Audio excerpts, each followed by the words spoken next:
Oui, c'est vrai que ça peut modifier la marionnette et ça peut faire foirer un peu des choses éventuellement.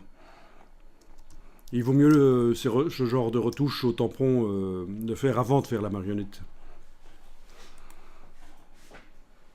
Bon, alors, palette décalque. Déformation de la marionnette. On a aussi l'expansion ici.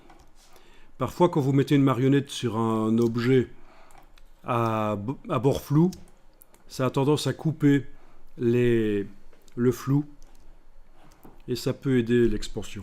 Donc ça, je suis retourné dans mon montage complet. Donc, j'ai double-cliqué sur déformation de la marionnette et on a ici l'expansion. Et en affichant le filet, on va mieux comprendre ce qu'est l'expansion. Afficher filet, voilà. Vous voyez, donc la marionnette s'est mise avec une expansion de 2 pixels, c'est-à-dire qu'elle est à 2 pixels de ce qu'elle a détecté comme étant le bord de l'objet. Mais parfois, ça ne suffit pas. Il faut augmenter. Voilà. Et le fait d'augmenter après avoir mis les coins, les punaises, ça peut faire foirer les trucs. Ah oui, ça fait bien foirer les trucs là.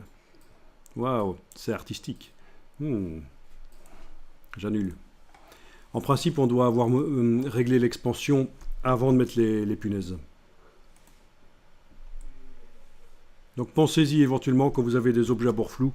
Augmentez un peu l'expansion pour éviter que ça n'aille mordre sur le flou sur le bord de l'objet.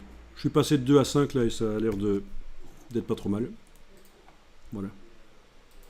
Là quand même, ça m'a fait foirer la pâte, j'annule. Vraiment, il y a un ordre. J'aurais dû vous en parler dès qu'on a, avant de mettre la marionnette, de jouer sur le curseur expansion. Mais enfin, maintenant, vous savez ce que c'est. Pour les objets à bord flou. Avant de mettre les punaises et de bouger les choses.